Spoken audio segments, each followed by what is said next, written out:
Salam, hormatly yurttaşlar. Sapara, salamu aleyküm. Ve aleykümselam. Halmurat. Qoğumusun, bağımısın. Var, sağ ol. Özünüzden borunçuluk mu? Şükür dayı, tuğurumı. Senem görme var eken. Oğu, bu yine ikimiz bile çıkmalı olduk. Sol geçen sapara ikimizin eden çıkışımız halkta ulu tesir kaldırıptır. Yazılan kommentler var. Son can edildi bir topar yerden sorsanı yurdun içinden bana yurdun daşına akılır. Yankı nahil bolur, nahil etip yurda varmalı, nämeden başlamalı, sol 20. Ağustos'ta nereden tutmalı, nereden çıkmalı, nädip hareket etmeli, yani bir topar sorular veriyor adamlar. Belki şuun soru cevapta şu zatları cevap versek, hem ikinciden adamlarda sol korku duygusu var. Sol divar ýaly bolup dur da, ýöne o diwarynda bir çüýrük ağaç depsen ýykylacak bol, onu bir düşünýär ýa düşünýän adam az känel ol çüýrük hökümetiň ýa jenaýatkar toparyň eline häkim halkynky ýa döwletiňki däl para. O ırgylap duran diwary nädip ýykmaly, nähili ýykylmaly, olsa diwar barmy ýa sudurudurmy? Ya halkın özüne yorka var mı? Otudaki yıllar sonra görübilen bir topar sorular var sapara. Solun söz güdün şuun kun kimir çöşlap halka bir doğru dürüst pikir teklif edebilsek, ködür etsek onu mesele çözülü deyip aysa bor. Şonun için senden etçek hayışım şuun kun şu sorulara cevap tapalı. Yurttaşlarımızdan hem hayış dinlep oturarlar. Näme soruňyz bar bolsa şu meselelerde güçlük yazın, bizem esteli ýetişbildigimizden sorularymyza da jogap berelim. Onu hem tapara söz ederim sana geçireyim. Şu mesele barada öl görýän, bilýän zatlaryny, düşünjäňi aýdyp ber, paýlaş halk bilen. Sağ ol Halmurat, şeýdip meni irwelsen eretjek bolýan. Näme? Bunu hem şunu diyenlerini şimdi bilirse vaat bollu yani Türkmenistan'dan kurulan deme yaka Türkmenistan'ın del ortadam şeyle yani Sovet tayudun demesi yaka Sovet'den del şu Akbatsa alan yerleri demesi şu tipte işleyen yani yer o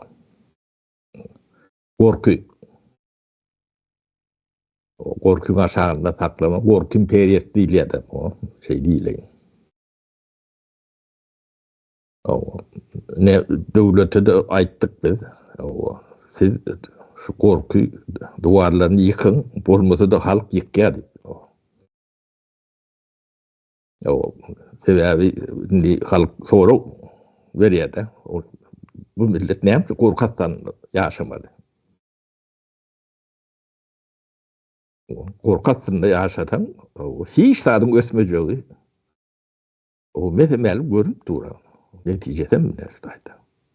Ben bu korkuyunu dörü diyenlere halkın şunu katık o düşünýänlerini o sizin hem ıkbalınızın neyle olacağını düşünmeğiniz için biraz yani temadan kaptala çıkıp bir düşündürecek olayın. Sebebi bizim aydayan rahatlamının köpüsünü katı dürtüp demetmeden bu korku salp görünürüm. O katı cahil eken. O cahilin bir hareketi vardır. Bu da yani Kur'an olunca medisin institut neme medisinan gutor diyorlar. Bilyendir. Korku sindromu sindirilen son. O korkuyun ayranda da nemeden okta. O Pavlov tip iti eksperiment getiriyorlar. Reflekslerin. Onun şol Pavlov'un nemesi boyunca neme diyorlar da. Sonra tersine yani tüycücük yani bir de artık verip o iti uğraştırıyorlar da. Onun edil şonalak bir neme beylekine tersine Yani her zapar Zvanok zıngırdanına o birine hücü veriyor. Yani kovca uğrayan zadını. Beylekine de elektrik toğunu veriyor da. O iki tane grup var. O, bunu epetli bir kay neme diyorlar. Son yani kiletkan açıyorlar. Yani önüne gidecek böğüt koyuyorlar da. Onun Zvanok deme diye yani korkatsın nakılar. Oturun yerine oturuyorlar. Çıkacağım olan oklar, nemeteceğim olan oklar. O beyleki yani adatlıktaki neme. O duvarı onun beygirağım orada döküp çıkıp gidiyordu. Ne şu adamları ne şu yeme 30 yıllar sindirilen zat. Onun bu hemesine cemiyeti cahilleştiriyor da. Onun cahil insanın bir nemeleri oluyandır. Hasiyeti. O akıllığını cezalandırmak hasiyetleri vardır. Bunu ben öngüm gururum verdim. O Pirulu var ya, o doktor, dişçi doktor var. Pirmoğlu Tanrıoğlu. O Pirmolu. O çok gururum var ya da. Yani türmede yatıyor onun bir sümüklü. Yani türme sakçısı. Her yani daşı çıkanda da giyirende de yani avtomatın hunno bilen yeğen vuruyor diye de. O da bir şehirledik diye şunu süpürüp şeydik diye. O bu ne hem şune diye. O birinciden o şol adamın üstüne beygeliyor. Yani bir beygi adam. Onun ödü son üstünden ürsemduğunu neme diye de. Yani son neticede o adamlar son yadık bir aşamalığını bilen oklar. O zatlar bilen işleri yoktu. Türkmenistan şeydi o ehli yetişenlemelerini kırdılar da. Yani kemiğine var da aydayın kemiğine. Ne 4-5 yıldan beri sizin gözünüzün önünde açık ödünü geliştirendir. O kemiğine gelişmedi. Türkmen cemiyetinin gözünün önünde olup geçen hadisede. Baştaki çıkışları vardır, ortadaki, sondaki idarlak oluyandır. Hem meceden halka açıktır. O kemiğine kim? Kemiğine yüzümün ölçü, yani Türkmen yiğitleri alak. Ovada, yani Doğutluk rayonu tüm ölün yer değil, yani yer o kalmırattın, görünüm dersin ben, ken gördüm. O yılanı mativi dip deme vardı, asfoyu dedilen neme, o çok karşı Özbekistan nemenin kanalının beri yanına. O teadet alınan bir neme, paçoluk gelak burada. O çarşangın beri yanında. O Nungörçe beylek maşkaları da konuşuyorlar. Bir maşkaladan o geçen oğlun onun üç küçük değerlerini edeti, atası, onları, dağları, nevelerini görüntünüz aydarsınız. Ben normal Türkmen şu hakkı bolayan Türkmenleri yalak. Yönü şert dolunda yetişenlerini gördünüz. Şeylen o özüm ehli Türkmenistan göründü.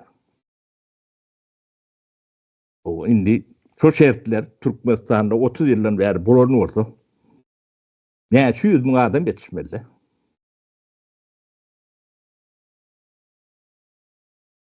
O bu ne için yetişen o? Ne için yetişmeyen ne kemiğine yetişti. Yetişen adam. Bunlar o Türkiye'de iyi işte narkoman, uğurluk, cümürlük edip görünler yığınap akiden oklara uğurlap. O niye de yetişen adam oldu? O şoları uğurlap akiderler. O galanlarını tereden oklarım. O galanlarını derek yok. Bulun 30 yıl edik gelen iş ol. Onun bu cemiyet ötür mü? Hiç vaat ötmez. Ötmesi mümkün değil. Bunun halk düşünmeliler, bilmeliler, görmeliler, dil almalılar. Yani halk erkin olsa bilal ya. Sonuçta erkin etmeliler. Gürlüsün cezası var. Bilen de yani halkın beynini yemetmeliler. Ne? Türkmenistan'ı 30 yıllık kellelerine yediler. Bunda neme en ulu neme sebep diyene biz şu an neticeleri var. Doğru otuyorsa Halmurat. Neticeler var da kurun edildi. Devamlı yıllar boyunca eden de düğünü yetmeden bu meseleler çözülecek deme derler. Şu yardaya bu milleti ne getirdiler deyip şu tarihe seyretten hem bedat görmeyendir. Bu ne ben biz ağat koymuru olsa bizim yani geçen katlak bu da ayda katlak değil ya. Yung inteligensi diye vaat veriyediler de. Ne? Şu katlağın katı ahlaksızlığından sebep şol. Şu ahlaklı olan olsa bu zatlan köpüsü hem de olmasa da katı köpüsü hiç yani su yüzüne çıkmalılar. Ne? Onu da misal getirip vereyim. Ne? Türkmen halkı her bir devletin 60-70% da partiye geçer. Partiye yan sağılan mektepte okudulmayanlarını bilmeyen adam var mı? Yani bizim inteligensiямız şunu bilmediklerini oluyor da. Şu ne hemen netice vereceğinden bilmediklerini oluyor. Şu adet şimdi. Biz aytmasak bunu aydayanam yok. Bunu beyden son mektepte rahat yok. Onun yukarı okuyucuları vardır. O tayda da rahat yok. Olması mümkünüm değil. O da şu inteligensiyanın içine giren adamlar ya. Onun halkı fikir etme okuyundan doğru mahrum ettiler. Türkmenistan'la. O fikir ediyen adam var mı Halmurat? Enafa taşıma.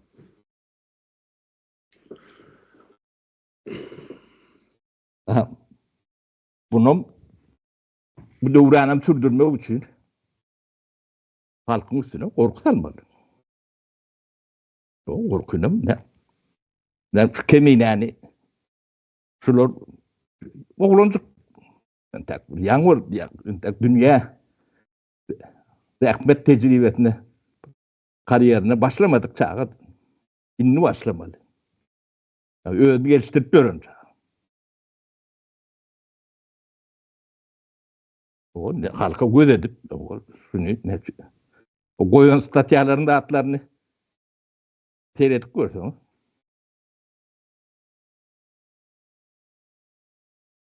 O konstitüsyon kuruluşu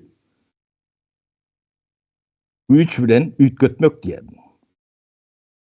Ben şunu yaran oğlunu kledütlerdir. Düşündürüp verin. O konstitüsyon kuruluş Türkmenistan'la olup mu diye. Ne doğru. Son olmadığını bilmeyen olsan sen o vaziflerde, o taylarda oturan bolsaň hukuk dällen başga da görmek üçin oturýan. O ne konstitusiýon guruluş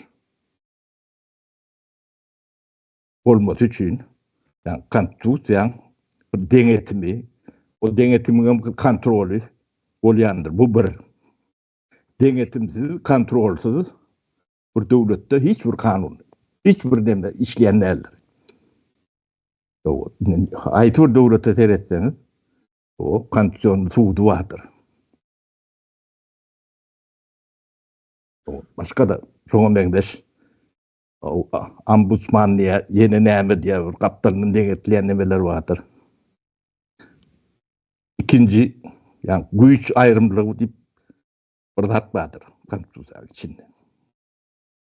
O adalet garaşsyz bolmaly. Ýerine ýetirji organlar garaşsyz bolmaly. O tüýp garaşsyz bolmaly. O şol adam beredip görmüş, bir adamyň elinde. O. Bu üçüncü, o kanunyň oňuny hemmesi deň bolmaly. Menem, senem, yani keminäni nebet bören, üdünüp bören, Rahmanowam. Eger diriňiziň hukugyňyz yani keminäkiden, ya menkiden, ya da halmuradyňkydan, ya da owada paýtyp bören sagajyňkydan kän bolsa, o taýda hiç bir kanun, hiç bir konstitusiýaň ýoklugyny tuýutmamakdyr şol zatlar. O sizin gorumaly zadyň şol zat. Kimide däl. Ondan konstitusiýon guruluşy kim güýç bilen agdarypdyr? Ya agdarjak bolupdyr. Şol togra siz jogap bermeli bolýar.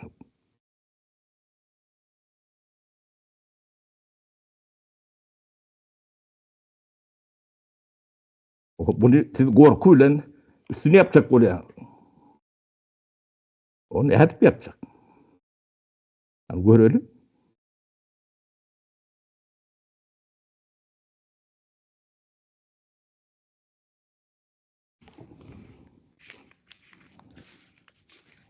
Ne? Mena edip bilecek nemem şu Halmurat. Ya doğru. Sapara bir şumal sen bir gol soru verdin de Türkmenistan'da konstitusiyon kuruluş bollu mu diye soru. Şol bolana konstitusiyon kuruluşa başlanılmadı. En son birinci konstitusiýasynyň şol eser konstitusiýasynyň ýüze olup Türkmenistan'ın yani garaşsyzlyga çykan ýylynyň 92-nji ýylyň may aýynyň konstitusiýasyna çyk bolýan. Şonu bize deputatlara 92-nji ýylyň 18-nji fevralyny elimize gowşurdylar, şonu kabul etmeli konstitusiýa diýip. Onu kim ýazypdyr? Ýolbaşçysy ol başagan ýanyna mehmançylyk edýän çarjöly bar, Berdanadar Hudaýnadar. Şol konstitusiýon komissiýanyň başlygy Aman Murat Bogaýew, oşo komissiýanyň agzasy, ýene şo bir topor şo ýazyjy pozujular. Enne bular ýazypdyrlar. Onu şu deputatlaryň öňüne, itiň öňüne sünkoklan ýaly 18-ni berýärler. Şonu deputatlar el galdyrmaly, onun hakyny. Nämemiş?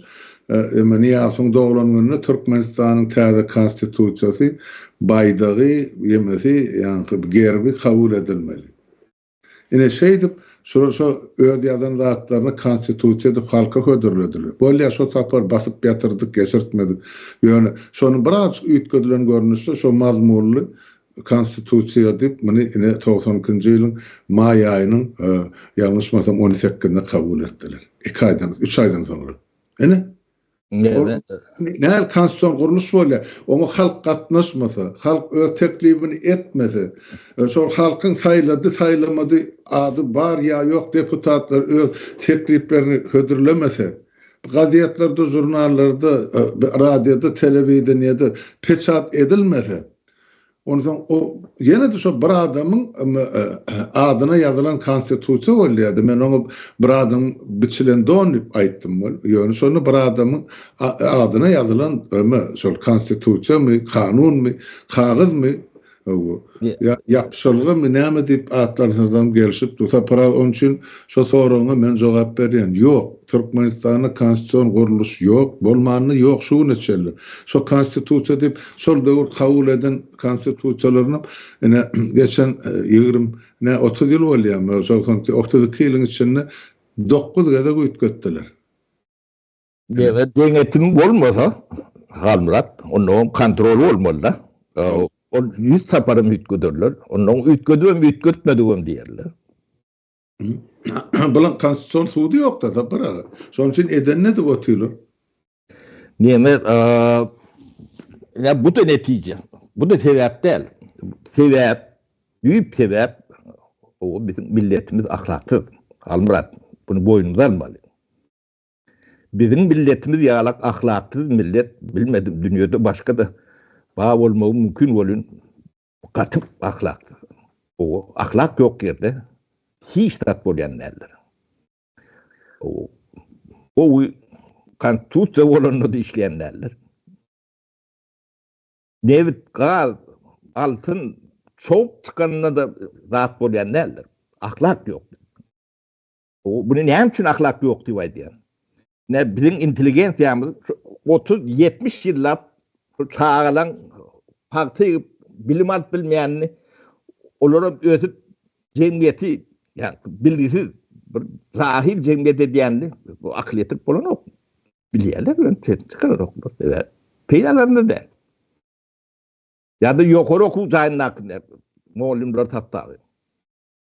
O diýen ýetişdirýänlerini bilen oklar. Konstitusiýaň ýokdugyny, şunu işlemejekdigini, işlemesi mümkin näligini bilen oklar. Bilýärler. Para gelip ura ýüzüňler her okuwçydan. Ol Berdi Muhammedow ya Niyazow erwet gowy ýok, bizim milletimiz ahlaksyz. Özüm şeýle bir ahlaksyz bolýan ýüzlerini görüp ben tüýküresim gelýän derejede ahlaksyz. Bolup duran zatlar gören oklarmy? Ne 70 ýyllap sesini çıkarman, o jemgyýeti bir samsyklan jemgyýet etdiler ediler. O Türkmenistan bir dunduklan ýurdy şu an. Onu ýörüt etdiler. Kim etdi? Sizin inteligensiýaňyz etdi. Hanra. Deputatlaryňyz etdi. Başka bir etmedi, aýdan gelip bir eden o awny. Korkýan, ürkýän, korkýan siz ödüň diýär.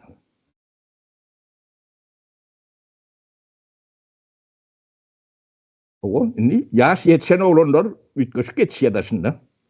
O samdyklaň nemetini almadyk, oglanlar hereketem, södem, gelişme nemetem ütgöşük. Ne onam sizin gözüňiz öňünde görkezdik. Ne çojağa oglan temine 4-5 ýylyň içinde halkyň gözüniň öňünde özüni gelişdirdi. O näşil mundan şolaryalak düşünjesem ýokdy, şolaryalak bilgisem ýokdy şu oglan. O fundamenti bady başından alınan nemeler onun üstüne işleten adam bolýar. Diýmek o bularýalak ýigitleri şert bolanny nünglerçe ýetişdirip bolýan eken. O biz size şonu suud etdik. Rektorlar, prorektorlar size degişli şu Türkmenin inteligensiýasy dartyp takınıp beren haýwanlary degişli şu zatlar. Özüm gözüňiz öňünde hemmesiniň bilgisi bardyr. Şol oglanyň nädik gelişenini gözüňiz öňünde görnýändir özüm. Inni o gelişen oglany bir haýwan tutup, urup, ýenjip, o türme basjak.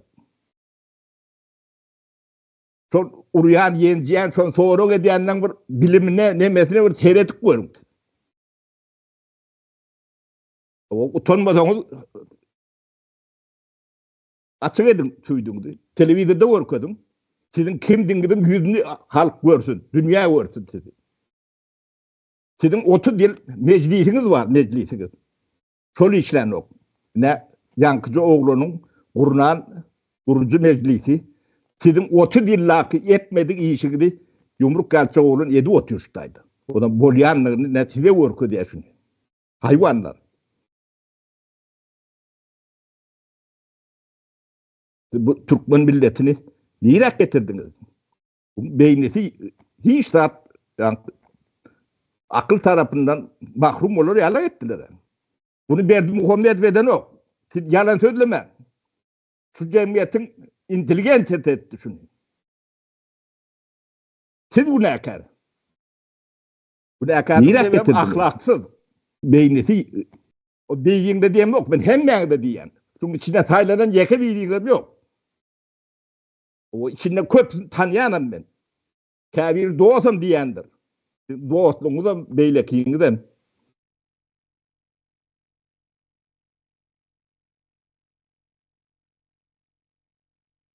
O inni görün ne haylak deme olayanın. Ne kansutan yoktuğunu şu protest var. Şu protestte hem becefni size yine var tapar suud eder. O bir tereder.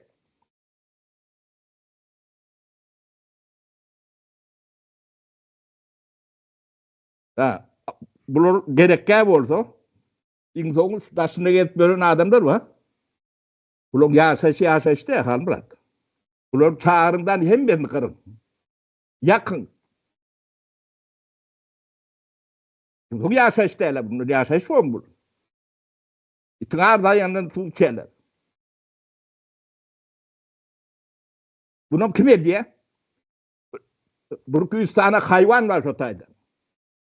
Cahil ödlerim.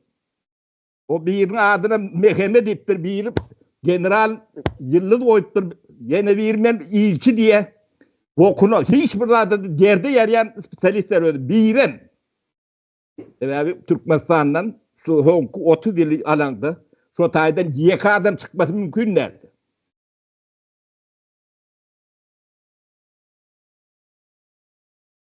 O sizin pulunuzda mı ne?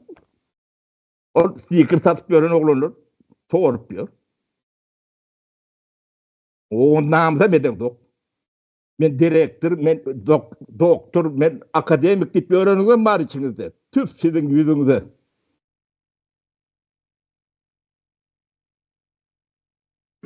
O ne 21'ine götünüzde gayratınızda orada barından soğuran ne aylık suyu atmadı yani. Zınkınız çıkmaz sizin.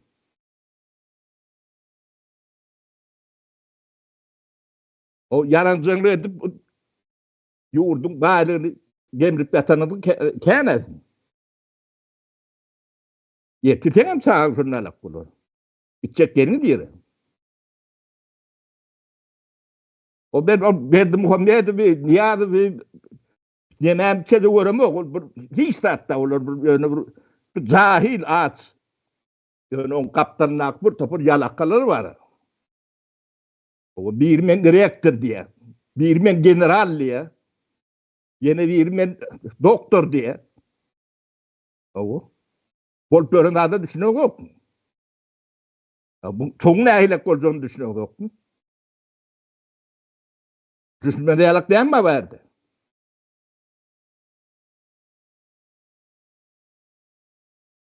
O mekteplerde adı edayişlerin bu.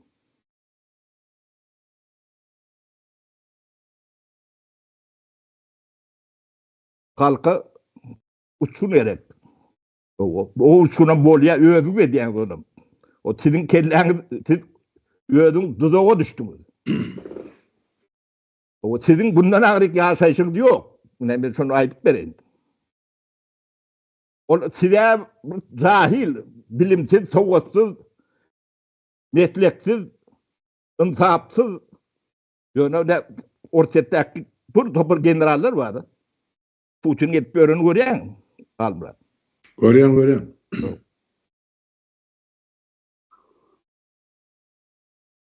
Siz onların beter ederler. Oraya söz sana vereyim Almırat ben. Bolya eme sapara duyuptun kahar gadabın hıngdap duranı o sebep olan edip oturan işi duruşuna cenayet sapara 5 ýyl bir özüni tutup ýaňy ýetişen ýigidi gül ýaly watanymyzy aňyrlygyna alyp gitjek ýaşlaryň arasyny ene bir hormatdan peýdalanyp oturan ylmy bilimi ýetik ýigidini bir edenekledip Türkmenistana akadyp türmä basjak biler o menen o jezalandyrjaklar özlere bir samsyk halkyň içinden şolar ýary bir öňe çykan ýaşlarym ene beýdip bolar süsürip otyrlar da türmelere. Bu birinji gezekde görüp otyrsa ikimizin şol geçen soňky şol 35 ýylyň ene galy sakatynyň ene iň soňky şu marşylyň edip oturan jenaýatyny keminämiz bilen baglanyşyk dursun. Sen bir zady dogry belledin ustady sapara. Şolaň hiç biri jogapkärçilikden gaçmaz. Biz bunları yeke-yekeden asmanyny usta aýagyna tutup bere düşürer, yerin teýine girse gulagyndan çekip çykarar. Jogap bermeli bar. Her bir eden jenaýet üçin, her bir dökülen beýguna damja gan üçin bir bederelep gan ökürler. Wagty gelir o güllerim golaýlap dur. Gitjek yerleri ýok. Ýöne bular eder özüne de gapana düşdüler hakykatdan. Ene şu mahal bizim merdanymyz bütün dünýäň öňünde ene ýanky hak hukugyň orulmaýanlygyny, konstitusiýon düzgünüň tertibiň ýoklugyny, hökümet diýilýän jenaýetkar topardygyny, bular adam gaçakçylygy bilen meşgullanýanlygyny, bir ýerde bir agyr jenaýet bagyrda şolaryň özleriniň edýärligi. Kemine ýüklenýän şu günäleň hemmesi özüne şolar. Aýnan tersine urip öz ýüzüni göräýmel kemine yekecinlik gari günah ýok bildirilmeli. Ene bulan edip oturan emesi oyunu öz üstüne öz ennamına ot bolup ýapyşar. Häzir ene 20 awgust görkezlerle bular özleriniň kimdigini bizem soňra görkezler özümizin kimdigimizi para. Näçe de haýyş etdik. Haýyşam diýme talapam diýsek bolajak. Ugry samalyot biz bar ýa. Goruju mejlis bilen. Olgun ol iman işxanaň öňünde türkýän olar aýtdym. Görüleşek bizden soran şu ondan şu kemineden etjek soraňyzy sapara bilen menden soran. Biz ne şu zatları bilip içinde oturan adamlar. Bizden soran baryn çağırın işxanaňyza nire jogap bermeli bolsa biz bereli. Ýöne olarda o gaýratam ýok. Para hemmesi bir gayrat ol bir bu sözler ulanmağa deýän millet däl. Bu millet adam bolmaýar, halmırat. Ýetçilikdir adam boljagan badyr saparagy beýdi. Täre çağlarynda neme diýmesen şu artyk takyp görenlerden adam bolmajagyny aýdaýyn men. Onu hem şolary diýip aýtdy. Ben millet diýdim bütün umumy millet giriyor. O bir ýere çören tapman ýören adamlardy günäsi olan şol hak hukuky talap etmedik diýmesen galan ýerde olurdy. Näme günä barsa para o beýleki merkezadiýan halklaryň bizinkiden biraz en aýrak durmuşda ýaşaýardy. Olarda da aňrybas hak hukuk ýok da ýöne şu Türkmen ýaly bagtygary Alrat ben sen bilen bu meselede hiç wagt radylaşmadym. Indem radylaşamok. Bir adam jahil bolmagy başga biriniň günäsi äler. Öz günäsidir. Ondan bir arasa adam, gowa adam ýalak imaji berilmesine men garşy. Jahil. Ýanky bilgisi emesi bolmayan adam, o bilgi almayan adam, almak istemeyen adam, canlardan hiç tapawudy bolýan nädir? O pikir edip bilmeyen canları hayvan diýilýändir. Bunu sen o perişte ala edip görkezek bolýan da. Näme perişte? Cahil bolmaň, o öderklerine däw bolun. Şoňa garşy bir direnç bolmaly adamlar. Adam hayvandan diňe bilgili bolmasy, pikir edip bilmesi bilen tapawutlanýandyr. Başga bilen tapawutlanyp bilýän nädir? Onam etjek gelýär, burada ýatyr. On näýle arasa adam bolýar olar. O adam bolýar. O çağlanan cahil ederdi. Başla halmırat ýöne ne fikirim ben Yok, elbette ol sen pikirin sapara onu hukman aýtman her bir adam öz pikirini. Ýöne men o taýda şu halkyň içinde ılym aljaklarda ýol berilmedi, mümkinçilik bolmady. Menim soňa şaýat bolan ýerlem adala, çağıran höwüs bilen okutjak bolup, şo gapylary ertilmedi. Şo para peşe Sowet zamanynda da bar da sapara. Deme Halmyrada okumaga bizden pulumuz ýokdy. Hawa? Öwrenmäle de pulumuz ýokdy. O 14 ýaşymyzdan bäri dähmet çekip gelýär. Men eýleki 5 doğum hemme 14-13 ýaşyndan dähmet çekendir. O. Oldu. Taýda diýmejek bolsam, şeýle bolýar. O, şu dähmetin seni gelişdirýär. Ýoluny ödleýär. Mene şu wagt 72 ýaşymda. O, ben fizik edýän işimi 20 ýaşly edýän. Diýenler. O, onu näme sen gowadan diýjek. Ya geleceğin parlak bolur diýip biljek.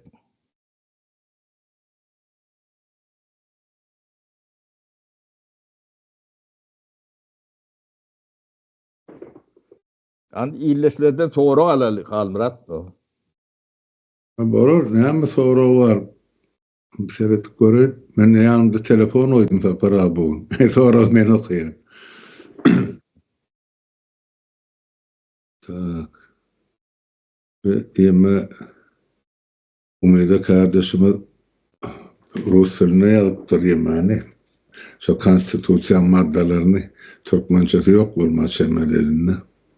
Neme konstitusiýanyň Halmyrat ýadyna düşýän bolsa 97-nji 98-nji ýyllarda şu kitabyň hiç ýerde ýokdugyny aýdaýdy.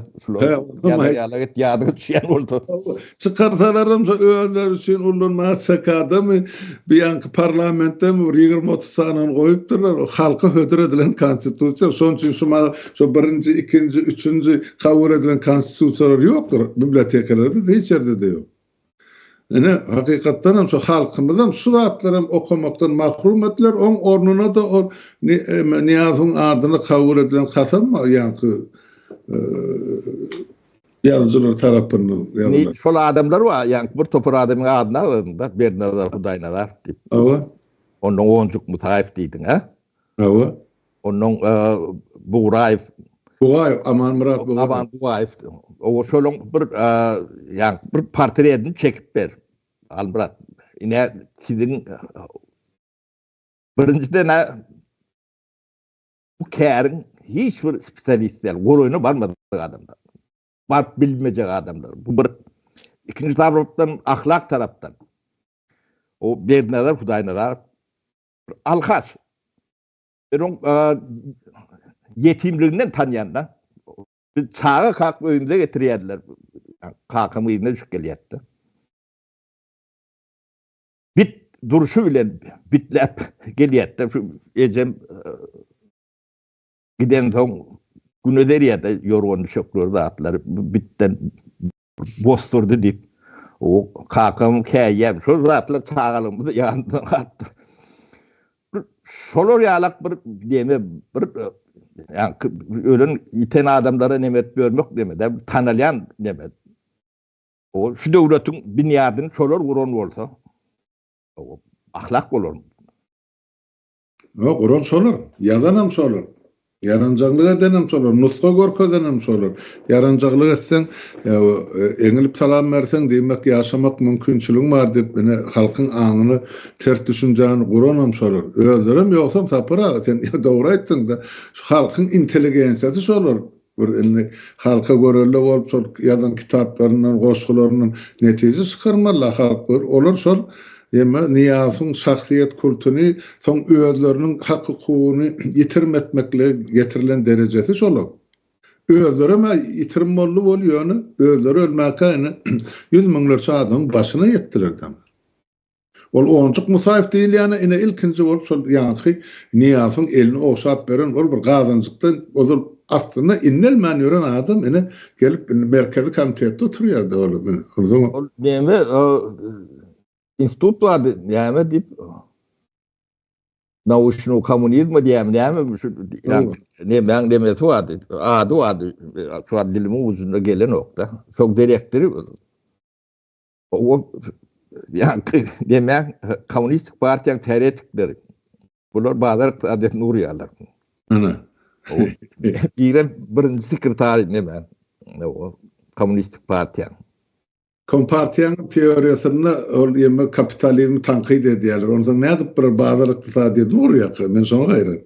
Yo ödüm doktor filosofik nauk dip o şol ýa komünist partiýanyň nemesinden doktorlygyny goran neme onçuk mutay.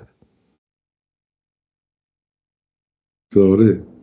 Onçe olar şolum diýirin hem ýanky maskala nemeleri bir awat derler.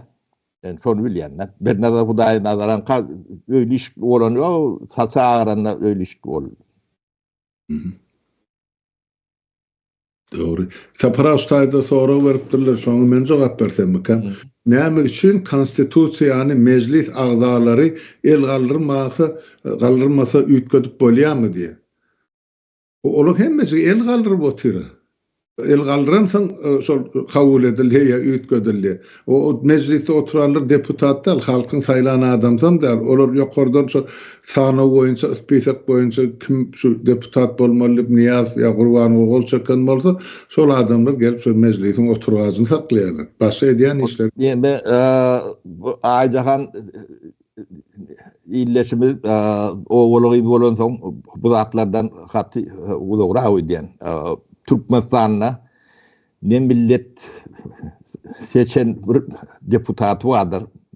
Ne bağırtı görkezme bir yalan bir meclisin oturuşunu televizyonda da attı dinlek görmediniz. Başta 89. yıllarda vardı. Bir 22 yıl oldu. O tamam yaptılar. Ondan sonra o meclis deputat yön adı var o.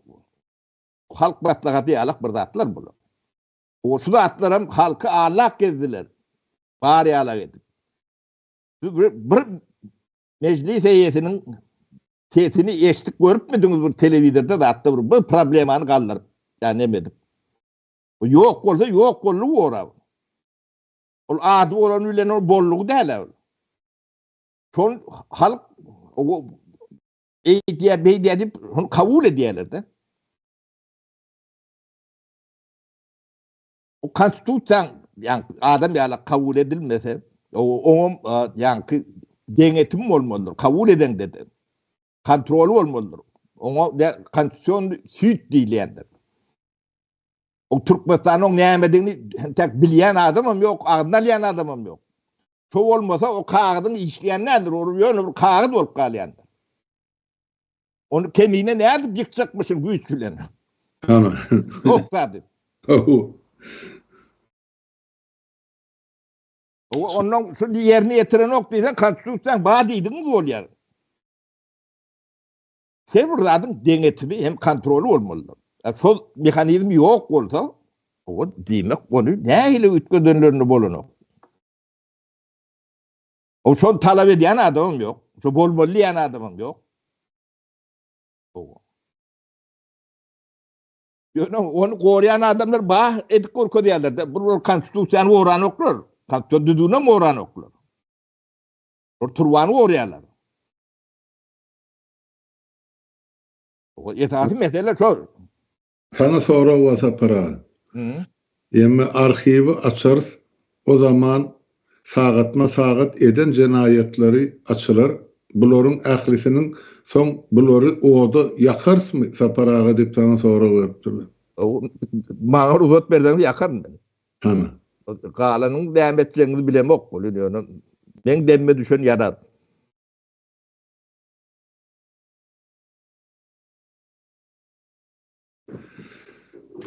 Ol dine sizin elinize düşenne değil saparağa ol kanunun eline düşer.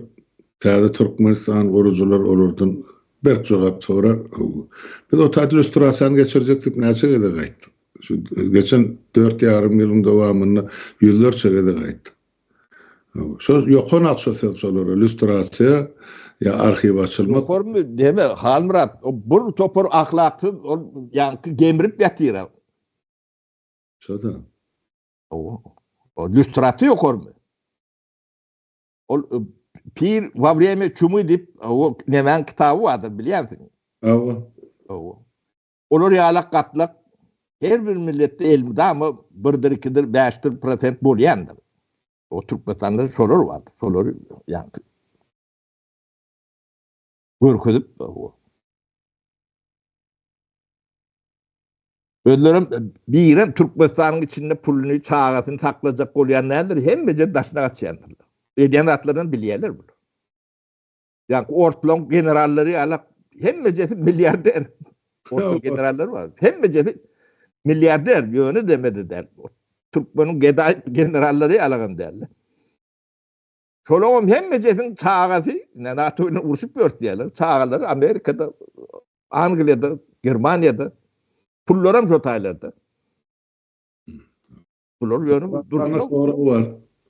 Sapara Putin Azerbaycan'a geldi. Şu arada öz pikirinizi aysanız diptirdi. Şimdi Putin var arada men fikrim yok. O soğurman. O bulun edip görün zatları.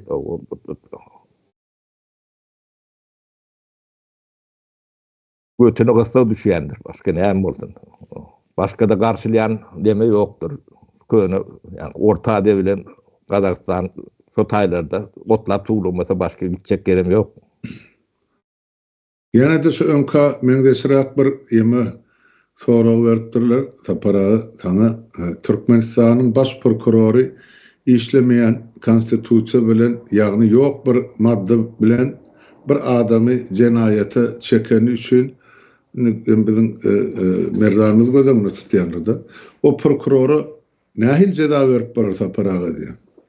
Kanun ne mi diyen orada sorun demediler. Kanun kuruluşu ne yıkan adamlar deyip o. Ne mi cezası var orada kanun görkülür.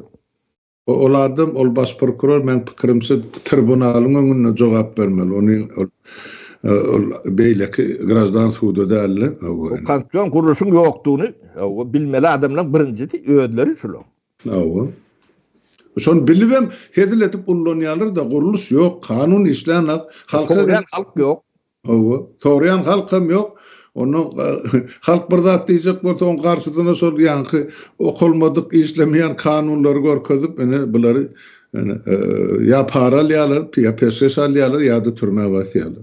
Yeme Halmurat yankı devlet bir gruppan eline düşen son devletin ehli zadi, ehli resursu, kanunu olsun, pulu olsun, gücü olsun, nemeti olsun, halkın karşısını işleyenler. Bu ilmi damadı şeyledir, tarih ne adamlar tarihin ne şey yazan olsa ne son tarihi vardır. Hem yerde son alaklı Türkmenistan'a bitkiş kurma mümkün değil. Yine halkın karşısını işleyendir. Siz ilki kanton kuruluşu dikeltmelisiniz. Son dikeltmen kanun bunun karşısına nemesine deyip gördünüz. Onu siz kabul ettiniz olyandır. Sonra da düşünün, birleşler. O her zadın sebebi vardır. Dine neticesi bilen demediğiniz şu an Türkmen cemiyeti dine netice bilen apilir edip biliyor da onun ağrık düşüp bilen o. Yani fikir etme nemetinden mahrum ediptirler bu milleti. Bunun büyük sebebi sizin konstitusyon yok. Bolmadık. Hiç vatam olmadık. Bolonyalak nemettiler oğlum. Olmadı.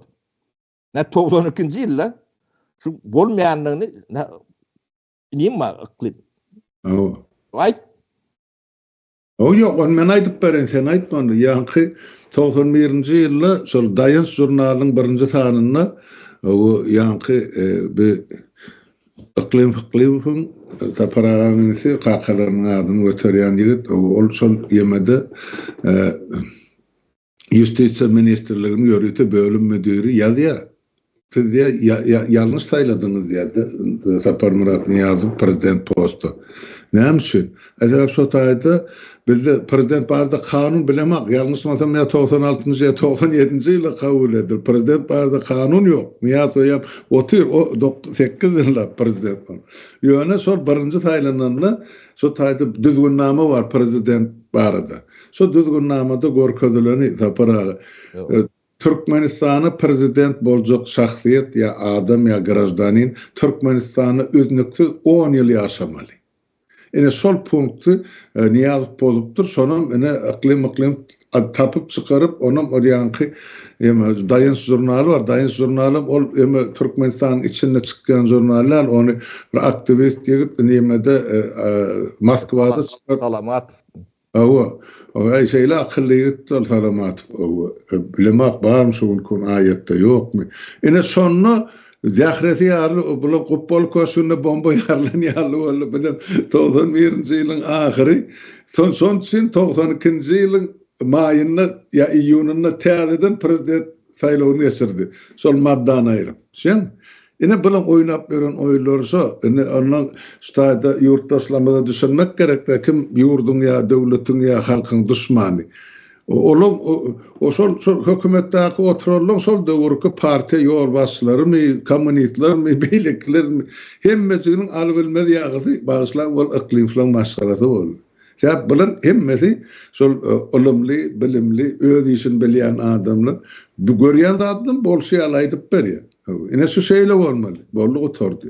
Bula para da alınmak peşke zamanında gerekende Veren oklarım berseler belki de berilýän yerek baran olsak almamız mümkün. Yok şuun pul berseler alır o işimiz öğretmek için kurucu meclisi yakadığına. Yani o dövrde para sen bir devletli masalan adamsın ve onu ben sizi soyul görmesem soyullar esten adam bir kerde yanlış masam sol sekada parahat inin bilen doşupdum ben. O doğru olam şol yemede merkez komiteden kamsamalım. Ene şol stadiyenim aydayn şol parahat iklim bilen biz şol 2002. ýylda Türkmenistan'ın täze konstitusiýasynyň nusgasyny ýazdyk proýektini. Ene şo taýda konstitusiýon sud bolmaly. So taýda ine Abbusmen bolmaly Türkmenistanyň o şol hak hukuk goraýan. Sud garaşsyz bolmaly, prokuratura öz işini öz başda alyp barmaly.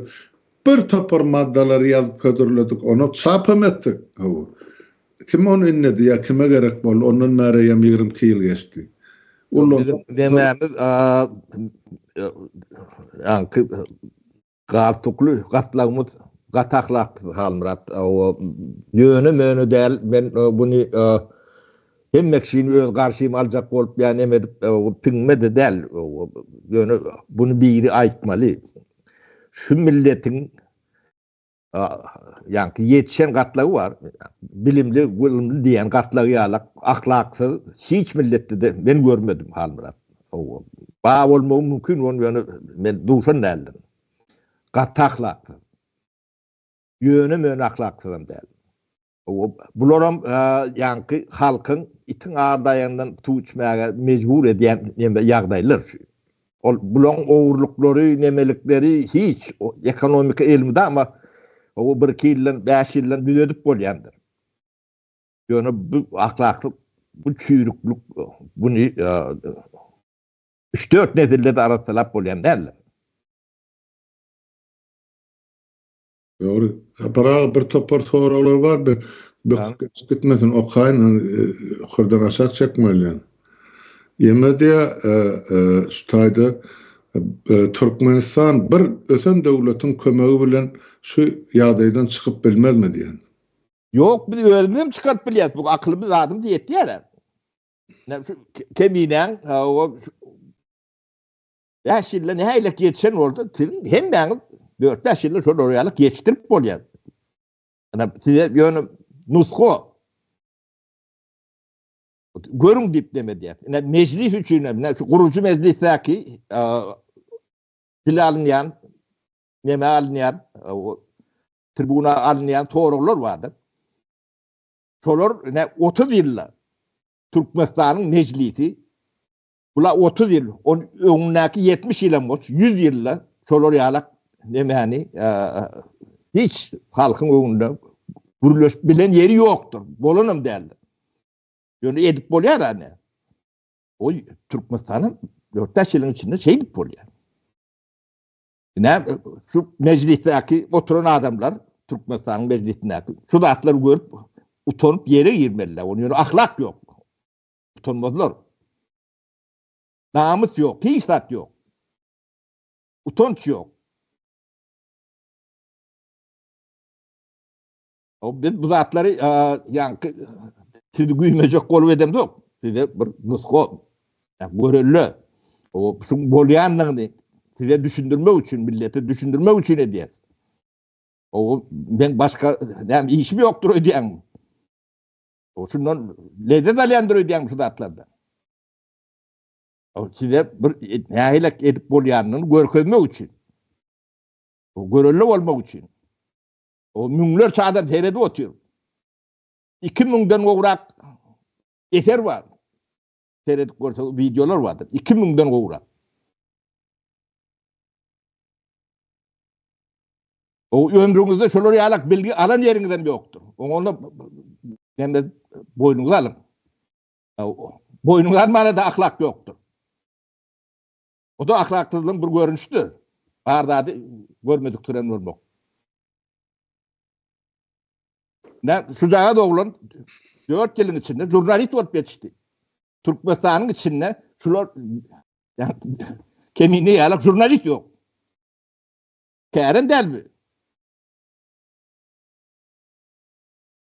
Yetişen ekene adam. Adam o oğlanı. Şehirde yetişti. Lan yerden emekli diye yalan del. Sonra yalak mümlerce oğlan var. O şehirde olsa yetişen ekene. Size şunu orku diye. O onun bir boklu yani mehemen nemeti o urup yencip o tüyü dedip türmeye basacak. Şolar terede mündürüp koyun. Yaklı mehemeniniz bilen bir teredin bir kaptanına minum. Şu cemiyet düşün çocuğa doğulan gün etmesinden gerekli hem teydali. O önköllürün löngüdü terede koyun. 50 muadam öldürdün dersin. Bu hatanı sizden hiç kim doğru mu diyeceğiniz?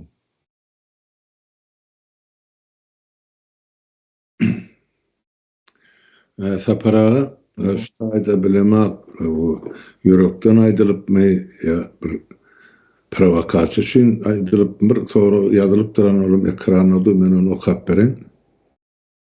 Hani Kemina'nın ejesi nirede oğu şol ayal eger şol ayal öz oğluna eye çıkası gelmeyen bolsa men Merdan Muhammedova ene bolup eye çıkacak. Şol ayal sesini çıkarana näme üçin sora berdi. Men şu taýda öz bilýän zadym aýdym, soň sen üstüne bir zat goşjak bolsaň aýdarsyň, bolmasy duş sora onuň şeýlerini goýaýsa para. Ýeme bir adamın ejesi bardır. O hiç bir adam o enesi dünýä inanat o. Sağ bolsun şo ene şular ýaly ogry dogurupdyr, ulurdukdyr, ýetişdiripdir. Alym bilim alypdyr ol ýigit ene halkyň derdine ýararlyk şahsiýet bolup ýetişdirdi. Hemme şoňa kim jigimiz ýa kim enimiz, kim ýoldaşymyz, kim ogul ornuny görýär, kim Türkmenistanyň ýagty gelejegini üpçün etjek, şamçyrak ornuny görüp otur. Hemmesi dogry. Öne ştaýdy berilen soragy bir tarapdan dogry, näme üçin ejesi sesini çıkaranak diýilen zady men öz bilýän zadym aýdy. Şo kemine saklanan bäri ejesiniň ruhy saglyk ýagdaýy kän gowdal.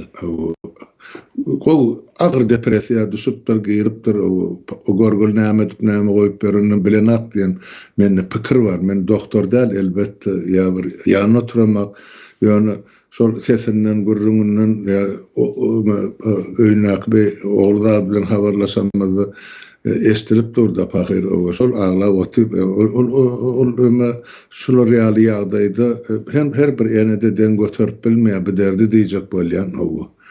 Ýoksa kan o şular ýaly başyna düşen masgaralar azal aýdyp berdik. Diňe pesani 50 miňden geçýär ene şu 32 ýyllyk ol jenaýatkar hökümetiň bir güne türmelerde gynap öldüren adamlaryň sany.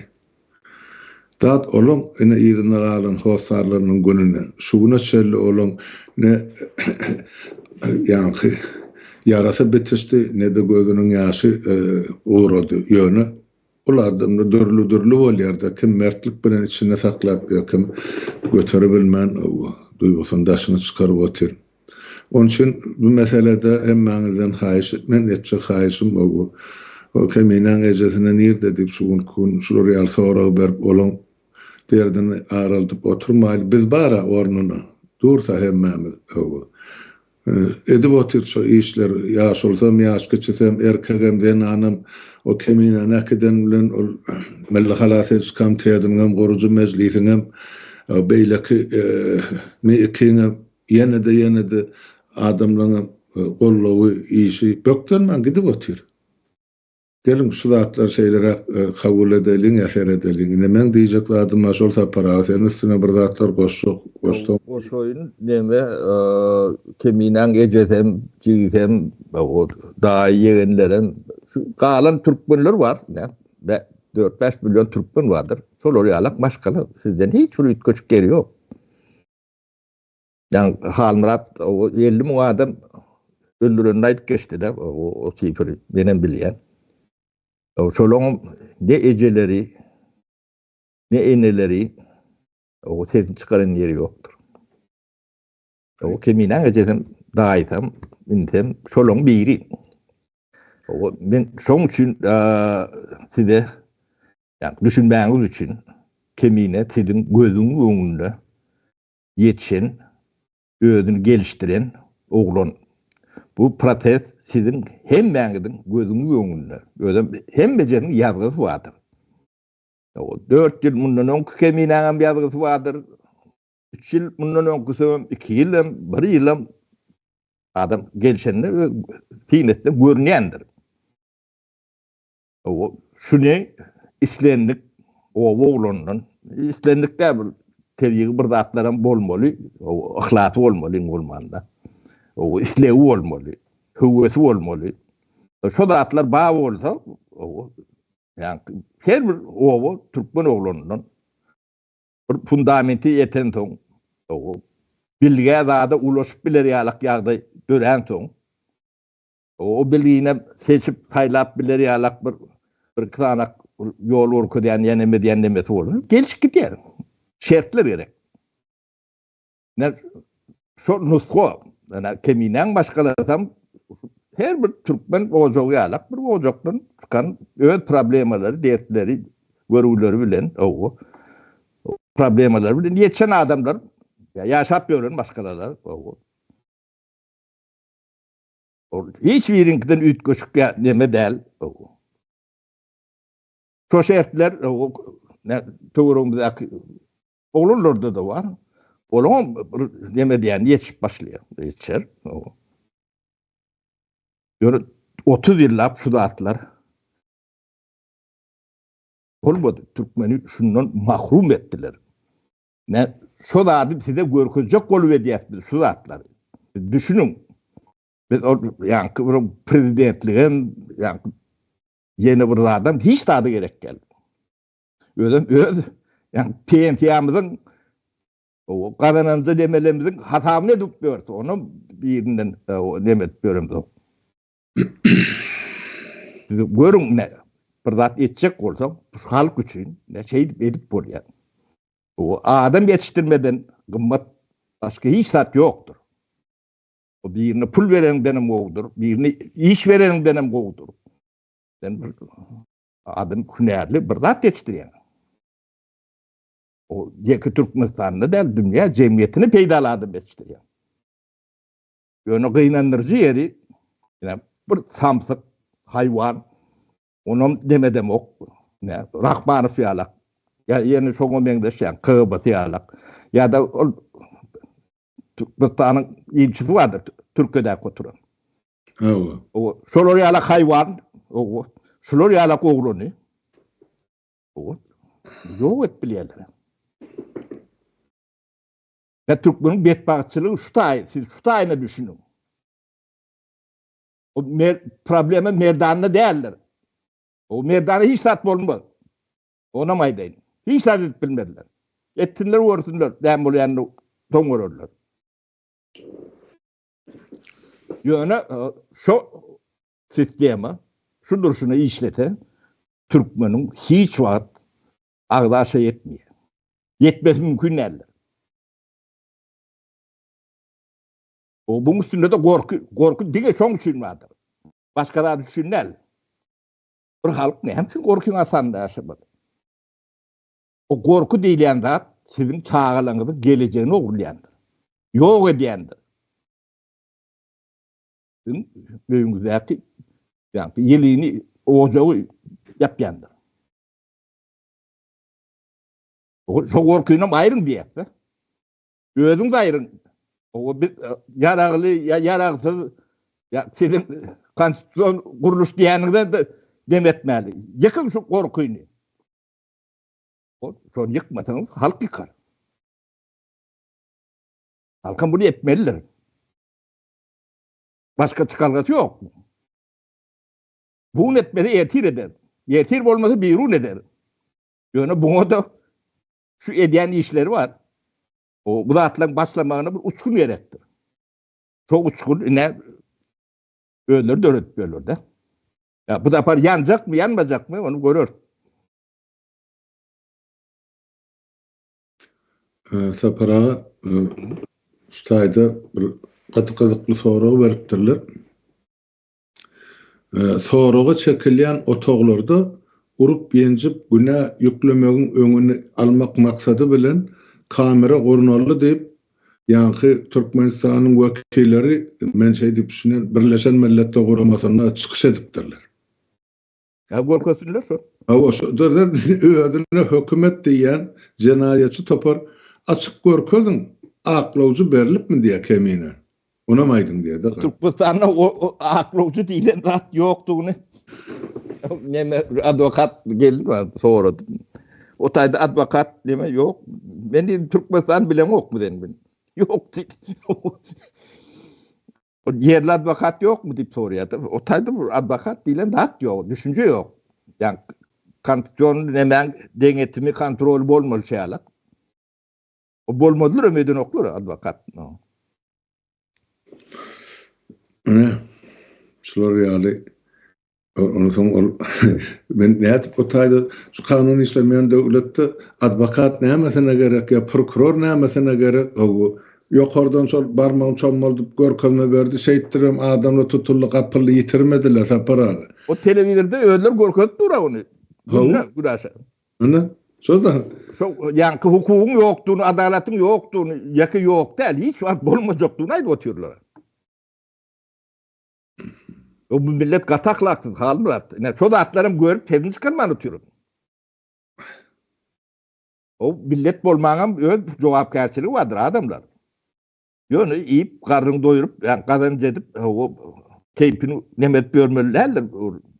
İmtihan bolmaň bir jogapkärçiligi vardır.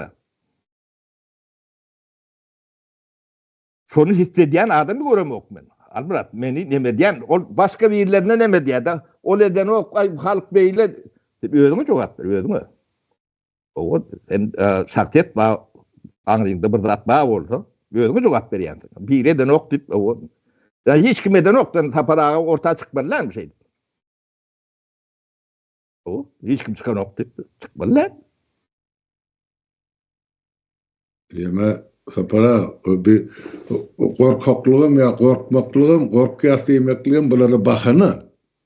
Gorkara zat ýok. Kimden gorkmaly? Ola azdarhamy, ýugdarhamy? Ne kimden? Ýok, gorkuraýynda gorkmalym sen, Halmurat. Şoda gorkulyny gorkmalym sen. Bir azajyk bir adamlaryň bir erkeklik mertebesi bolaýmaly. Şolam sen çağalaň bara o taýda. Olar ertir bolmaly bolon. Doğru. Hana soragy ýazypdyrlar men bu taýdan biraz ýemedeýin. O Ajahan Murat kardeşimiz ýazypdyr. Eger şu günkü gurucu mejlis Milli Halat ediş komitetining ähli agzalary ýaly adamlar sizi gorlan bolsa mundan 30 ýyl öň gurup bolarmydy? Saparagy diýip sana soragy beripdirler. Şu günkü mejlisdäki ýaly adamlar şol döwür 30 ýyl mundan azap şol gorlan bolsa şol döwür etjek bolar işlemez gurnap bolarmydy diýende. O bu ideye bağ olan olsa o der olman. Yani Türkmen'in ben Eyfari'yi etini gördüm de 4-5 yıl. Şu Eyfari'yi yani içinde kaynat bir öğrenin biri ödüm bolonton görüyenle. Şu at hizmet edip bilenle. O yiğitler, gelinler, kıydılar. Yağdanlı, yıkılanlı, trondan bile noktular da. Orası kırsan yoktu. Buna da adalatın demeti için aytmalı. Bizim dememiz tertuğamızda o Türkmen elinleri, kıydıları kendilleri. O Türkmen oğlunlarım kendilleri. Böyle milletine karamazdan 12-13 dağı işlerdi. Yer vermeyerler. O daşınakı yani hudusi yani birinize giden avlanır var. Olurum dünya ne diyediler. İnanmazsam onu burada buyurup bilden oluyor da ya ağzın açtın. Ya burada gerektiğini bilteler. Erstayda bana sonra veripdirler separa. Yeme diye konstitusyon sud oğul bar mıdı diye ön Hiç bar. zaten bolonu yok. Yok, ben şunları aytıp beren. Ayrıca kardeşim biz şol yok zadı bolsun ni proyektini yazdık. Şeň taslamasını. Şu Türkmenistan'ın hükmen bolmadı. Eger konstitusiya boljak bolsa, şu taýda biz şu konstitusiya serenjam berýän, konstitusiýanyň gowraçysy bolup çykyş edýän, konstitusiýa maddasyny gerek bolsa parlamentine düşünürýär, ya hökümetini, ya garaşy suduny, prokuroruny, ya da islenlik grajdaniny ya da ýurtdaşyny düşünür berip biljek ýeketek şol gurumy konstitusiyon sud. Onu menem öz düşünüşümçe aýtma hakym ýok. Onu saparaga da öz görüşi ýaly aýtma haky ýok. Şol ýazylgysy ýaly şol sözme-söz, nokotma-nokot, harpma-harp berjaý edilişine gözegçilik edýän guruma konstitusiyon sud diýilýär. Şoň ýok yerine konstitusiýa ýok, ýurtdaşlar ýok. Aslında yok konstitusiya. Kağız vardır yönü şol amal edýän şo mehanizmi işe girýän gurumy yok konstitusiyon sud. Şoňa gözegçilik edýän gurumy yok. Şo konstitusiyon sud. Şonu biz teklip etdik. Başta o taýda bu taýda ýazyp çykyş edip aýtdyk radioda zatdy. Ýöne soňra şonu kagyza geçirdik. Türkmenistan täze konstitusiýasynyň proyektini ýazdyk. 2 adam bol. Men aýtdym näçe gerek. Ene parahadyklym bilen bilelikde. Hani allılar mı, kabul ettiler mi? Yok, tayyarlap berinde ağzına sokonda da yuğdan ağa olur. Hep halk bilen olan işem yok, aladasam yok. Yani şunça vaxtlap, vaxt harc edip, yazan adımızdan derege yaramadı. Ondan onu devlet bor, yurt bor. Biz etmersin ettik, edivem otursa parağı doğru aytan, biz özümüz için edemde. Cehennem mi olsun? Bizim ayağıma suyunur, o taýda bu taýda din jarp ya balyk tutjak ya otak gitjek wagtymyz ýok. Giýjek onu düşünürüş işleri. O kime kömek etmeli, kime halas etmeli. Nira ýetirneli bizim bir iksan pensioner ýurtdaşlar dogry düşünün. Bular sanksiyonlu süýt barada önemli yankı Ajahan Türkiye'de yaşatıyor da. Türkiye'de Anayasa Mahkemesi mehkeme vardır. O mehkeme bolonda da yani mehkeme yani süydüm demesi hukuku yani prezidente yani başbakana geçenle o taýda da neme bolýandyr. Türkiye'de şu wagt o konstitusiyon kuruluş o yıkılacak. Sebebi yani bir adamlık devlete uğurlu da. O konstitusiyanın her adımda da demek tuğlar, bot tuğlar. O ne adam türmede yatıyor şu an. Ne bir adamlık devlet bolonno, o avat adam ivadet bolýar. O ne Türkiye'de urnuğu alından, yani Türkiye kanunları berdan şu taýdan oğurlak kaçmalar ruhsat beren o. Türkiye'de kanun yok demek bolýar da. Edýän olsalar. O ne biri Halmurat Onun nästan adamyny spiden berip o Türkiýe talan oklaşy wat bilýän. O içinde menem bar. O kantutu işleyen oldu. O beni nemedenle meton aylar girdim de vardım olun Antalya'da o gören okul içinde falan okul. O näme üçin ýene? Onun aýtdylar Türkmenistan'da problemam var. Men doğulunyum, dedim. Şotay bilen problemam var. Başka yer bilen problemam yok dedim. O şeyle diýdi. Aňardan o başla diýdi. Biz nemet bilen yok. Onun arka yol bilen çykyp gaýtdym bol ýöne. Ne gidip bilen o. O yekemenem däl ekenim. Oğlum näçe adamyň adyny etdiler. O hemmejeň familiýasyny demetin bilen ok bunu. Ina şu etişkirini etip görende atlar. Şu taýda bir gyzykly soraw bar Sapara. Şu Alpbaran gürrümçülüğünde, söhbetdeşliginde degişli bar. Soraw beripdir. Illeşimi Türkmenistanyň islenlik bir halky ýurdun kanunlaryndan peýdalanyp, meheme işgärini ýa-da polisiýa işgärini suwda berip bilýärmi? Berip bilmez. Sebäbi kanun we konstitusiýa işlenmekdi. İşletmegi, şu kanunyň ya konstitusiýanyň işlemegini talap etmeli, ne şol adam arz etmeli, adam talap etmeli. Ene şu ýazylgy näme üçin işlenmek, şoň esasynda da men şol adamlar ya, bana azar beren polisiýa meheme işgärini men suwda berjek diýmeli. Kanuny işletmeli, ýene de halk, döwletiň düýbem esasam halk. Konstitusiýa halk üçin ýazylan wezipe berlenen egni pagollar üçin näle? Olar üçin kanun bar, berja etmeli borçlar bar. Şoň üçin oňa hazyna pul töleýär. Halkyň hakkyndan, aýamyzynyň salgydyndan olara aýlyk tölenýär. Rahmet haky. Bolly, halk çözmeli bu zatlar. Siz talap etmeli. Näme üçin men hukum berja? Edilen kanun işlerini gyra çekirsen hiç açılım işlemeýär.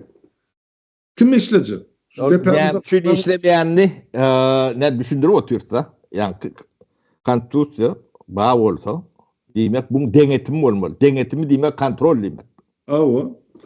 O şu da adın kontrolü yok olsa, bu kimin elinde oluyor? Yol başçının bir adam olsa şunun elinde oluyor. O günde ütködür durur. Bu ähli postsovet demetinde şeydedir. Şoň üçin prezident bolup gelenler hiç gidiýänlerdir. Bir giden ýa-ni Yeltsin, o görülüm onam arak gidirdi. Şu arak içmeýän bolsa o da gidesi ýokdy halmyra. Dogry. Sebäbi ýa-ni höküm bir adamyň elinde. Bir adamyň elinde bolsa kanun işleýänlerdir. O işleýän ýalar edip görkezerler. Propaganda ýetirerler, beýnini saýkarlar. O ýönemejen halkyň garşysyna işleýänler. Toymak üçin. O postsovet demedi, kriptokratiýa uğrurlar. Durşuna. O milyarder generaller Ukrainada uruşup bören demeler var. Şoň köpüsiniň pulum bir de Türkmenistanyň giden pullar var. Şo taýlak gidýär.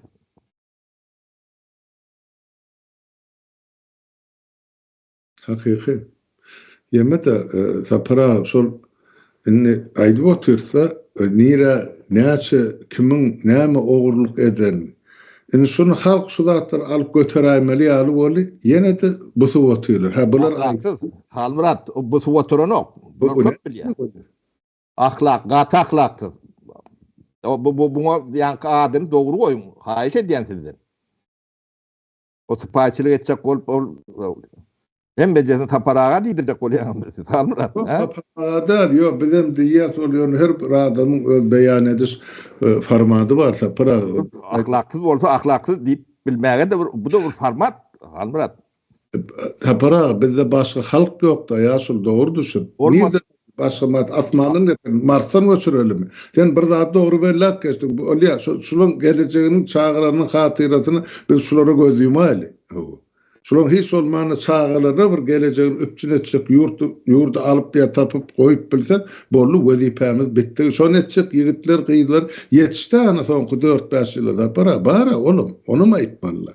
Yo, o arada gururum yok. O ben sonniyan men başga tarapyna duyama ol halkyň äwmedekdigini o bir motor o startyny depilýär de ilk könük motorly. Yo, umedek değil.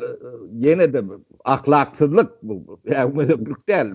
Sen o çağın geleceğini fikir etmeyen adama umedek diyelim.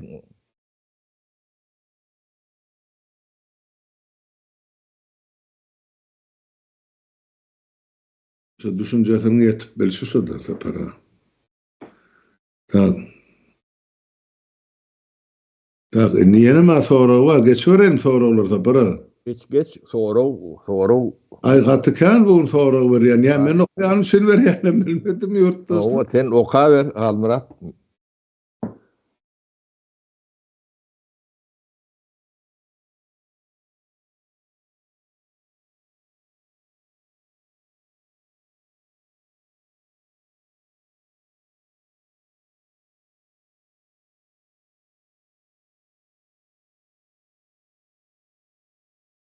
Ýeme şaýda ağam bağışlan men türkmen Rusiýadan size goşulýan ýöne edil siz aýdylýan zatlaryňyzy dolu ýagdaýda hemme zat edip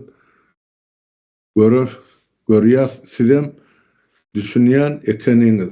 Onuň için inne iki haram dören soň hiç taýda ýol beren aklar diýdi. En şol ýurdun içinde diýen şo iksan haram diýip atalyoglu gözüňi tutýandy.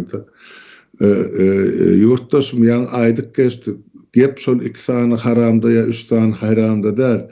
Şu duran sistemde şunu kimler gorunady, kimler ullanyp ber. Bunun bir düýüp sebäbine yetilmese, görülmese, bilinmese ol şol üçüden aýryp ýerine 13-süni getirip goýaňda şol rejim şol düzgün üýtgeme, onu ýörüýte oturdular. Bir sistema. Saklayan zat var, olmasa onu näde oturtun? Saklayan şu yani ahlaksız zatları halkın.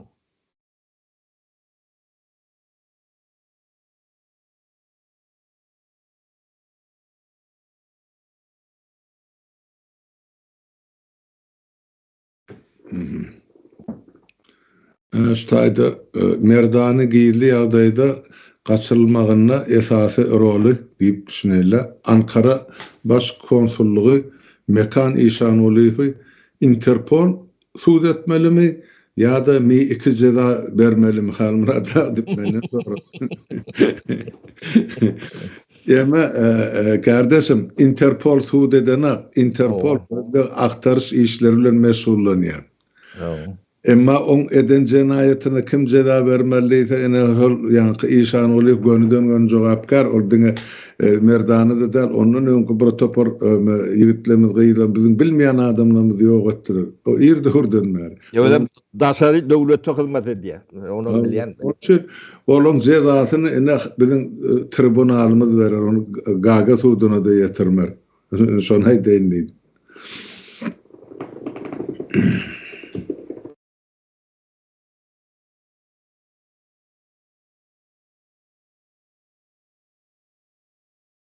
Ene, bir gowy soraw beripdir. Gurbanuly Berdimuhammedow Hayır Sahabat Fondunyň hasabyna Rus çağalaryny awazda dinç alyrýar. Bir ne hikmetse diýde bir hekayet diýip düşünýän men türkmençe. Hikmetse diýe o türkçe şey diýil ýa. O ene. Ýerleriň çağalary o seyretmenem görsün ne diýerdi de. O ene. O çağalymyza hany ýa sen aýşyňal paxta meýdanyny gece günü diýişläp iki ýerdenden gum sogurup Orsiýetden getirip 6,5 milyard dollara gurulan awazada orduň çağalary diňjaldy. Güljekmi sen, öljekmi sen? Ýene de şol halkymyz dymy boty şu zatlar görüp. Şeýle bolmalyr diýip. Soňa wakan äýlek go diýsene Almurat. Ne urş gidip bu ors bilen Ukraina arasynda şeýle. Awa. Bu topar envalidler vardır, rahatlar vardır. Onun yukarı Çinli nemelerin içinde de o envalid bolanlar nemeler vardır. Ne çoları kabul edip başlarını tutmaklarını görürsün. Belki diyen remeyem. O Öden atmıyor. ondan bunu ya altyapısını hedir dediler. Yadına düşüyor mu? Serişler militeri geldi, yeni nemeti geldi, kol çekiştiler. Bir zalmalı nimetmeli ol ya. Baş prokuroru geldi sana. Bu deme değil ya. Yine Raşit Meredov Ors köpeği yine göstüğünü nemeti şu. Suutnaması. Şu imzalayanlar çok nemeti bilendir. O Türkmenistan'ın Daşarı İşler Ministeri duruşunu yani Daşarı nemeleri işleyen. Bunu biz köpten verbiliyiz. Bunun hem becem suutnaması vardır.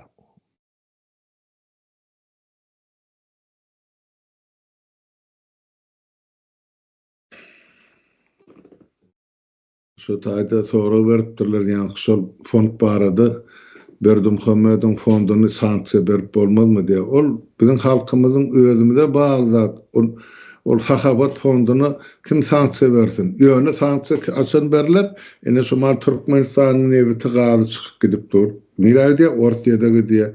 Şol nebet gazy bendin ýalňyşmy şol bilen ene Ukrainanyň üstüne çalışady bolýarlar. İkinciden ýymy tönümler gidip dur. Üçüncüden hemme şol Sovet zamanynyň akly teknika gitdi ýa Orsiýada. Ene özüne de gorunma zaty ýok maňa berilen habara görä. Ene soňra ene ol bir sapara gördüňiz da Yemen aylygyna tutuldy iki sany gämi partlamaýy madda bilen. Onun hasabaları son Amerikan iki sany general Aşgabada var gaýtdy. Bulan hemmesi hasabalanyp dur. Ene soňra şu uruşgy torunu Ukraina Türkmenistanyny talap edip biler.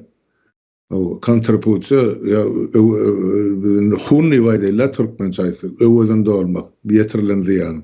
Sebäp bula samanasynyň suwy berweti bir sözüne biz hem bir tarap diye beýleki ýemesine de hereketine de ortaýda kömek edip hanonla sen bir tarap bilen. Beýlen zaman Halmurat Orta Aziýa döwletleriniň köpüsi indi hem mesele bolun köpüsi şeylerek takaratlığa çıkmadığı gatı görünüp dur. Beynanlarcı olunuyor. Bu da tarih. Tarih okam yok da.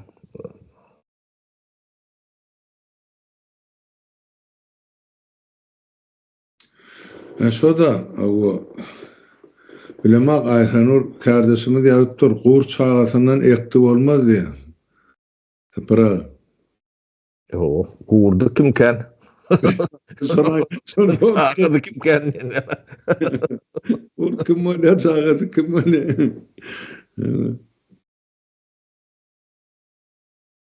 Şeyle. Yok, yeme yurttaşlar her hal ýagdaýda da hiç zaman urukdan düşmenlerdir. Olar şol etjek bolýan indi şu mahal aýdyp berse sapara bilen şol 90-njy ýyllar 80-nji ýyllaryň ahyryna 90-njy ýyllaryň başyna şular ýaly bir joşgul eýfariýa boldy. Şonu pazarny pompadan ösüren ýaly edip halkyň daşyna geçip beni duwdagy etdiler. Innem şol eýfariýa 20-nji ýylda bizde emele geldi. Bilýäňiz da özüňiz. Ene bular hemme hökümet uklap ýatan hemme tarakan adelymy ýaçaýkalaryny o 200'lüğümü bir ýa aktivist, boktivistlerini hemme jygyny çykaryp şu ýaňy üýşüp başlar halky dagatdylar. Duwdagy etdiler dördül tarapy. Kimsi gitti, kimsi ýetdi, kimsi sen dolanyp ýygyna gel ol başa gurur. Ýöne şo gidişine giden bolsa 20-nji ýyl. Belki 20-nji ýylda biz hemmemiz ýurtda bolardyk. Ulu sözde toba bol ýöne şol gidişi bilen gidilýän ýagdaýda biz gaty barýardyk. Halkymyzdan düşünüpdi, şo döwür hemme kişi ýurda dolanjak. Niyetem madı, arzum madı, yönü. Öden ağır bir rolü ettiler. Hawa ağzı bir bolan lip ayağımda näçe edek geldi. Aydın millet, kardeşler, şonu bilen birgen bolsak, şu oturuşumyzyň, ya şu meclisimizin, ya şu milli harat edis hemden sudur galarmydy? Ýok, ýene bir gezek ýok. Olar aýdýan men 3 gezek birikdirip, 3 gezek özleri ýykdylar. Hemşin 2007-nji ýylyň fevralynda Awstriýanyň Berne şäherine bolan duşuşykdy. Biz şu taýda maksadymyz bütün dünýäň hemme korrespondentler üýtli sotaksa para hukuk goraýjysam, goramaýjysam, döwlet işgärleriň konstitusiýon suwunyň kylary. Ýurda dolanmak barada zaýwlaýany berilmek kadidirdi. Ol ikisi çykdy da ýok, biz şulaň hataryndan çykyp gelip zaly taşlap gitdiler. Ne bolan zat? Ýoksa biz 7-nji ýylyň şol fevralyna gatnaşan bolsak, bugüne düşmezdik. Ýa men bilýän gatnaşan zadymy aýdan, saparadan şu taýda ýok bolansyň. Görseň türkmeniň ene şu taýda haram öldürilen ýerini men şu taýda görýän. Häzirim gezip ýa şol depip giderler. Näme etdiler soraýan bol ýerden ses çykar, şolardan ses çykana. Meme bu zatlar hem beceti deme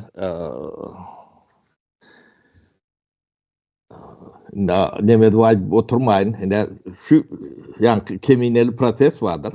Yani şu protestte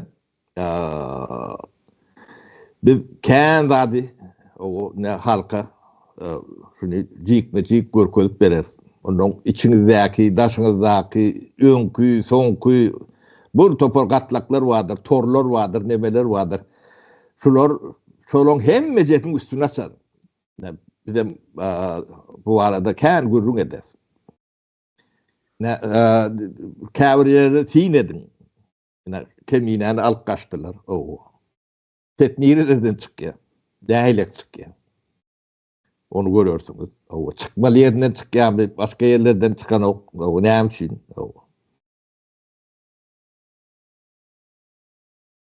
O başka da kan zaten görüyorsunuz. Biraz sabır edin. Yani tin edin. Siz bir çarva millete Türkmen bunu tin etmeğiniz, demetmeğiniz yok mu? Dünya seyretmeğiniz. Hem de zat görüyorsunuz. Tapara ilçiliktir. O zatlara da düşünen adamla kendi yani o öz hak hukukuna eýe bolmak üçin adamlara mertlik getenek son etmeli. Galan da adam çödüler ýuwaş-ýuwaşdan biz ýemedi. Şoreal bir ýagdaýa düşen millet bolduk saparaly. Günäni özümizden hem görýän, halkdan hem görýän, ýene-de görýän. Şu bizim şu yer asty baýlyklarymyz bolmadyk bolsa belki Türkmen şu güne düşmezdim diýip men pikir edýän Kemal arasynda. Ýa şunu ýörüýt etdiler. Bilemem.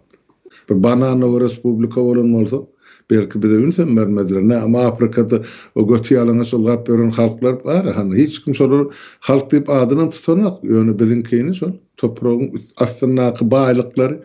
Onam sen aydıp berdin bol 52 trilyon deyip odalaydı. Adaş tövrek hemmeti. Sonra alacaklar halkımın ağzından kakıp. Bir de malırtmacak bolya. Halkım onu düşünmeyecek bolya. Şu taýda Türkmenin kümsüklüğü diýip aýdyn sana. Namartlygy diýip aýdyn. Näme diýip aýtsaň, ene sen sözüň gelişýän ustaýdy. Öz malyny öz elet bilmeýän adam alasamsyk bordy. Almrada kan soragy ýok bolsa ýapaýlymy? O ruhsat beräýsen, başlaýan. Ruhsat o menden o şuň kun biraz howada ütkapdyr. Näme saparagy hoşlaşaýly onna yurtdaşlar, ýerleşler aýyň 20-rim ýetip gelýär. Daşyna oturup tomoşaçy bolmak gerek gel. Şiň erbetdat ortada durmaklykdyr. Ya o tarapy tutun ya bu tarapy tutun. İnsanyňyza göre. Ene de 20 başardyňyzdan hereket edin. Özüňiz dilsiz şeytani ýalak bolup görmek. Şunnakylary täsir eder. Halmurat, yani dilsiz şeytan olmak ahlaksyzlykdyr. Şoda. Sol onu ağrı öğrendirler bolun. O ağrı öğrende bolşuňa da bir baha bermeli bolýandyr. Bu görünmeýändir, bilinmeýändir diýdi. Yok, indiden ağrıkinde dövrüt şu YouTube var. Demek kendi orta çıkar. Halk gürlep başladı. Şu aydınlık gelir. Yani şu aydınlıkta o kimin ne dediği yani ellerin üstünde o hem medat bulunur. Demeden hem asak kaçar. Bu halkı gürletmeyenin büyük sebepleri şol yani anonim ne ben ağırtında kendi bu kulüp bilen eken ne? Ne onu da siz şayet buldun. Bolya halmırat ustayda kontrolü. Malya, yurttaşlar sağ olun, sağ oturun, hemmeğinizin önünde sağlık. İnlik kefirlere çelli. Sağ olun.